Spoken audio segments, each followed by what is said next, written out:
Herkese yeniden merhaba. Tekrar kanalıma hoş geldiniz. Bu videoda okul öncesi dönemde sınıf düzeninden bahsedeceğim. Sınıf düzeni dediğimiz şey aslında parçalara ayrılmış öğrenme merkezleridir. Bu merkezlerde neler yapıyoruz? Hangi materyaller hangi merkezlerde kullanılmalı ve alternatif merkezler neler olabilir? Bunları isteyen öğretmen arkadaşlarım vardı. Videonun sonlarına doğru da bunlara yer verdim. Dilerseniz hemen videoya geçelim. Okul öncesi öğretmenleri için oyun zamanları, etkinlik zamanları bazen kaosa dönüşebilir. Bunun temelinde de aslında biraz plansızlık var, yani düzensizlik var. Sınıf düzeninin tam olarak oturmuş olmamasından kaynaklı bazı durumlar. Özellikle toplama zamanları, çocuklar neyi nereye koyacağını bilemediği için gerçekten içinden çıkılmaz bir hal alabiliyor. Bazı çocuklar tamamen reddediyor, hiçbir şekilde toplamak istemiyor. Bu öğrenme merkezleri aslında çocukların evlerinde olmayan bir durum, değil mi? Tamamen okul yaşantılarıyla tecrübe ettikleri bir durum. O yüzden bu öğrenme merkezlerini öğretmenler olarak çok iyi değerlendirmemiz gerekiyor. Peki hangi yöntemleri kullanalım ki bu öğrenme merkezleri tam olarak işlevlerini yerine getirebilsin? Şimdi bunun için bazı yöntemlerimiz var. Bazılarını biliyorsunuz. İlk yöntemimiz etiketleme yöntemi. Bunu çoğu okulda, çoğu öğretmen yapıyor ama yaptığımız küçük bir hata var bu noktada. Oyun kutularını, etkinlik kutularının üzerine görsellerini yapıştırıyoruz. Altına belki yazı şeklinde yazıyoruz. Ama çocuklar kutuları alıyorlar, bir güzel oynuyorlar. Sonra kutunun üstünde o resmi gördükleri için oyuncakları kutularına yerleştiriyorlar. Peki o kutuyu nereye koyacak? Bunun için ne yapmamız gerekiyor? Kutuları etiketlediğimiz aynı görsellerle çocukların o oyuncağı hangi rafa koyacağını gösteren yine küçük etiketler olması gerekiyor. Hem raflarda hem kutularda aynı etiketlerden bulundurmamız gerekiyor. Diğer bir yöntem de kutu kapakları. Oyuncaklar geldiğinde kapaklarıyla birlikte geliyor mutlaka. Bu kapakları sınıf içinde de kullanmak için uğraşıyoruz. Bir süre sonra ne oluyor? O kutunun içindeki oyuncaklar nedense bir çoğalmaya başlıyor ve o kapaklar asla tam olarak kapanmıyor. Ve kapanmayan kutuyu rafa sokmaya çalışırken çocuk da bir noktadan sonra bu durumdan sıkılmaya başlıyor. Oyuncakların, materyallerin kapaklarını bir kenarda ayırıp onları farklı etkinlikler için kullanabiliriz. Ama oyuncakların özellikle daha kolay ulaşılabilir. Çocukların hemen alıp, özellikle küçük yaş o kapakları zaten açmakta çok zorlanırlar. O yüzden daha kolay ulaşılabilir olması için kapakları ayrı bir yerde tutalım. Bir diğer yöntemimiz ise merkezlere ait bir liste oluşturalım. Bu listeyi çocukların görebileceği bir yerde, duvarda sergileyebiliriz. Merkezlerin görsellerini yine yapıştırıp yanlarına çocukların fotoğraflarını yapıştırabiliriz. Bunları böyle cırt cırtlı şeylerle de yaptırabilirsiniz. Ama o kadar uğraşamam diyorsanız da post-itlerle yapıştırabilirsiniz. Bu neyi sağlar? Bazı merkezler çok küçük bir noktaya ayrılmıştır ve oradaki malzemeler de doğal olarak azdır. Şimdi sınıfınızda 10 çocuk var. 8'i o merkeze gitmek istiyor ama oradaki malzemeler çok az ve şunu mutlaka duyarsınız. Öğretmenim orada oyuncak bitmiş. Ben oynayamıyorum. Benim için yer yok gibi bazı geri dönüşler yapar çocuklar. İşte bu durumu, bu kaosu ortadan kaldıracak. Hemen çocukla birlikte listeye gidip bakıp bakalım orada kimler var? Başka hangi merkezler var? Şuraya da gidebilirsin gibi. Oradan farklı bir merkezi seçtirip yönlendirebilirsiniz. Bu şekilde sınıf içindeki diğer merkezlerde de zaman geçirmesi gerektiğinin farkına varır. Bu yöntemleri denerseniz öğrenme merkezleri için çıkabilecek sorunlar, durumlar bir nebze olsun azalmaya başlayacaktır. Şimdi gelelim merkezlerimize. Bence tüm okullarda olması gereken ve hatta bence daha fazla bir alan teşkil etmesi gereken merkez duygu merkezi. Bunu her postumda, her videomda mutlaka söylüyorum. Duygular çok önemli. Duygularını anlamasına izin verin. Ağlamalar, kızgınlıklar, öfkeler de çok doğaldır diye. İlk staj yaptığım dönemlerde sınıfa girdim ve sınıfın bir duvarında işte ağlayan yüzler, gülen yüzler, kızgın suratlar vardı, böyle duvara yapıştırmışlar sadece ve başka hiçbir şey yok. Yani çocuk orada ne yapması gerektiğini hiç bilmiyor. Yüz ifadeleri var, evet güzel, ama orası bir merkez mi? Merkezse başka hangi materyaller var? Yani yoktu da neler olması gerektiği ve orada ne yapması gerektiğiyle ilgili hiçbir fikri yoktu. Bu kötü bir örnekti. Peki duygu merkezleri ne işe yarar? Her çocuğun gün gün değişen modları vardır, değil mi? Bir gün çok mutlu gelir, bir gün işte tokası kopmuştur, çok kızgındır. Bu duygularını rahat ifade edebileceği bir alana ihtiyacı var mutlaka.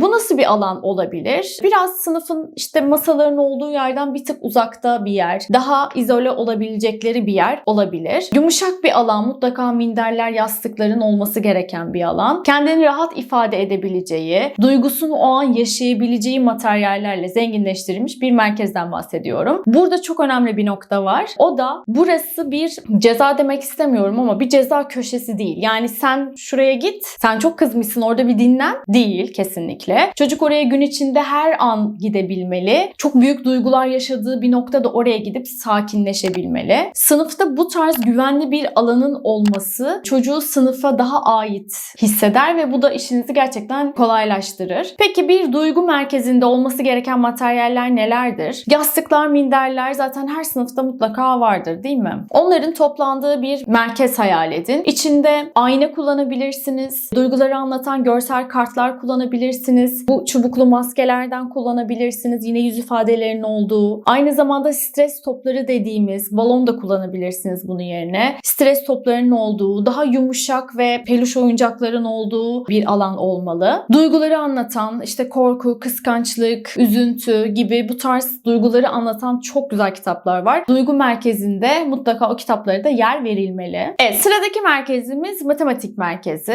Bu merkezi cazip kılmak tamamen bizim elimizde. Çocukların karşılaştırma yapabilecekleri, sıralama yapabilecekleri, eşleştirme yapabilecekleri materyallerle donatıp o merkezi çok ilgi çeken, dikkat çeken bir hale dönüştürmemiz gerekiyor. Matematik merkezi için tüm oyuncaklar ayrı ayrı kutulanmalı. Yani biraz önce söylediğim sıralama, eşleştirme, karşılaştırma gibi materyalleri ayrı ayrı kutulara koyup yine görsellerin üstüne yapıştırıp bunları raflarda yan yana dizebiliyor olmak, yani bu düzeni çocuklara sağlayabiliyor olmak çok önemli. Peki matematik merkezinde neler olabilir? Mutlaka bir teraziniz, bir denge çubuğunuz, tahtanız olsun. Çocukların en sevdiği, matematikle ilgili en sevdiği materyal bu. Onun dışında bloklar, rakamlar, iç içe geçirebilecek küpler, bardaklar, şekiller ve rakamlarla ilgili kitapların da burada olması gerekiyor. Bir kütüphane merkezi yerine bütün kitapları sınıfın içerisine, alanlara göre dağıtmak daha güzel geliyor bana. Tabii ki de hikaye kitapları için ayrı bir bölüm yapabilirsiniz ama matematikle ilgili, duygularla ilgili bu tarz özel kitapları da o alanlara koymak çocukların o kitabı daha iyi keşfetmesinde büyük yardımcı oluyor. Gelelim bir diğer merkezimize. Bu da bilim merkezi.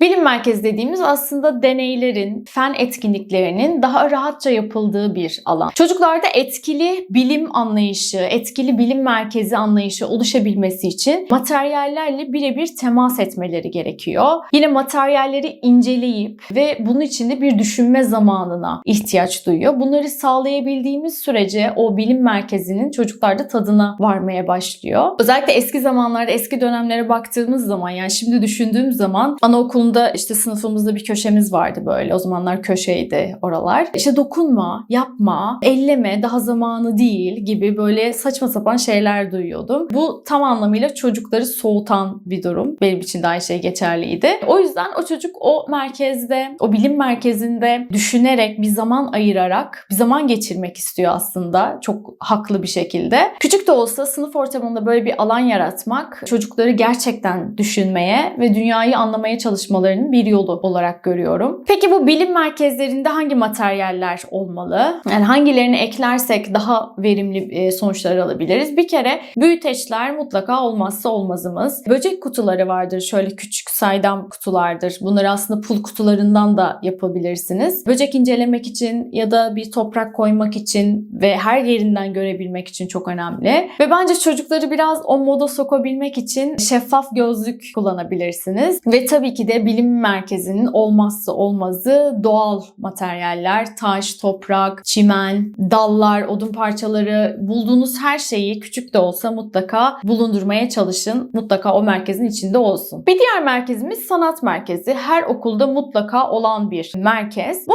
merkez için çok büyük bir alana ihtiyacınız yok. Hatta küçücük bir dolap bile bir sanat merkezi olabilir. Sanat merkezinde ne kullanıyoruz zaten? Bir sürü boyamız var değil mi? İşte makaslarımız var, kalemlerimiz var, farklı boya türleri var daha doğrusu. Bunlar için yapacağınız minik minik raflarla, görselini de bırakırım bu arada, raflarla çok basit bir sanat merkezi oluşturabilirsiniz. Biz mesela bu görseli gördükten sonra şöyle oldum. Yani her çocuğun boyaları, kalemleri, makasları böyle tek tek üzerine yapıştırılmış bir şekilde ayrı ayrı dolaplara yerleştiriyorduk. Küçük dolaplara yerleştiriyorduk. O şekilde de yapabilirsiniz. Ama bir noktada onlar da çok fazla karışmaya başlıyor. başlıyor. Burada görseldeki gibi bütün kalemleri, aynı renk kalemleri bir araya toplamışlar. Bu da çok hoşuma gitti. Belki size de fikir olması için koyuyorum. Evet, geldik en popüler merkezimize, blok merkezi. En çok oynamayı sevdikleri yer burası. Adı üstünde blok merkezlerimizde takmalı çıkarmalı oyuncakların çok fazla olduğu bir yer. Ama ben bu blok merkezlerin içine doğal ürünleri de koyma taraftarıyım. Örneğin küçük dal parçaları, büyük taşlar, onları mesela üst üste dizip yine bir blok merkezi oyuncağı haline getirebilir. Velilerinizden deniz kabukları isteyebilirsiniz. Yaprak toplamalarını isteyebilirsiniz. Hem çok güzel bir proje ödevi olur onlar için de. Hem aile katılımı da yapmış olursunuz. Yumuşak bloklar koyabilirsiniz. Tahta bloklar koyabilirsiniz. Trafik işaretlerinizi bu alana yerleştirebilirsiniz. Özellikle kamyonlar, küçük arabalar, bu tarz oyuncaklar da oluyor anaokullarında. Bu tarz oyuncakları da blok merkezine kaldırabilirsiniz. Şimdi gelelim alternatif merkezler neler olabilir? Bununla ilgili de yine 3 tane örneğim var. İlki duyu merkezi. İnternette veya dışarıda herhangi bir yerde mutlaka görmüşsünüzdür. Duyu masaları olur. Ortası boş, içine bir kutu konur ve orada çocuklar kumla, kinetik kumla, çamurla, obliklerle bir şekilde ellerini sokup bir şeyler yaparlar. Bir duyu etkinliği yaparlar aslında. Bazı kolejlerde, kurumlarda bu tarz masalar bulunur, vardır. Ama bazı yerler almak istemez. Ama şurada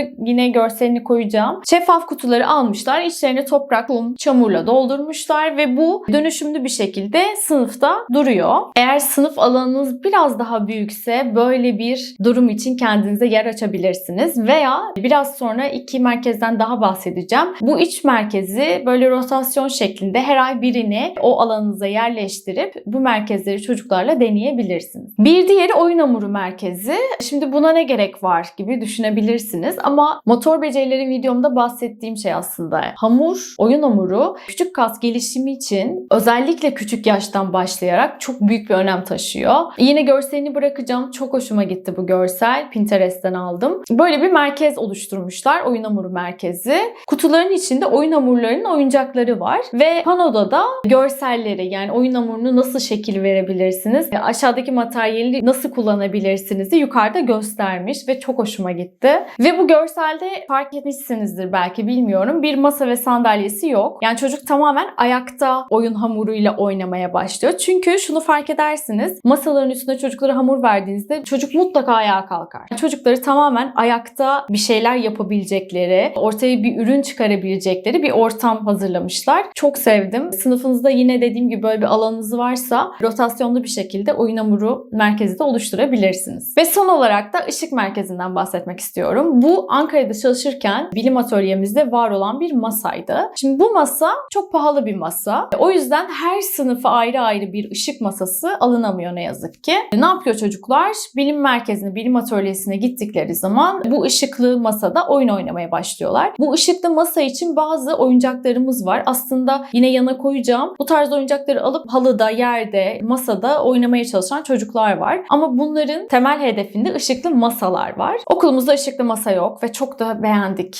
bu masayı. Ne yapacağız? Kendi ışıklı masamızı kendimiz oluşturabiliriz. Nasıl oluşturacağız? Şeffaf bir kutuya ihtiyacımız var. Kapaklı olması gerekiyor bu sefer. Kapaklı şeffaf kutumuzun içine, tabanına alüminyum folyo ile kaplıyoruz. Ve içine bu pilli mumları biliyorsunuzdur belki. Kutunun içine bu ışıklardan bırakıyoruz bir sürü. Yine görselini bırakırım buraya. Daha sonra kapağın içini beyaz bir kağıtla kaplıyoruz ve kapatıyoruz ve bize çok güzel, küçük de olsa ışıklı bir alan oluşturmuş oluyor. Peki bu ışıklı alanla neler yapılabilir? Asetat kağıtlarını boyayıp renkleri üzerine koyup çok güzel bir renk çalışması oluşturabilirsiniz. Ve bu ışıklı masalar çocukların dikkatini çok fazla çektiği için öğrenmeyi de kolaylaştırıyor. Örneğin bir renk deneyi yapacaksınız. Bir ışıklı masa kullanabilirsiniz. Bu ışıklı masayı Instagram hesabımda deneyeceğim. Bir reel olarak paylaşmak istiyorum. Tam istediğim gibi mumlar bulabilirsem harika olacak. Beni Instagram'da da takip etmek istiyorsanız aşağıya zaten mutlaka kullanıcı adımı yazıyor olurum. Evet, merkezlerimiz bu kadardı. Sizin sınıfta kullandığınız daha farklı neler var benimle paylaşabilirsiniz. Umarım anlattığım şeylerde not alabileceğiniz bilgiler verebilmişimdir. İzlediğiniz için çok teşekkür ediyorum. Eğer kanalımdan faydalanıyorsanız lütfen videomu beğenmeyi ve kanalıma abone olmayı unutmayın. Sonraki videolarda görüşmek üzere. Hoşça kalın.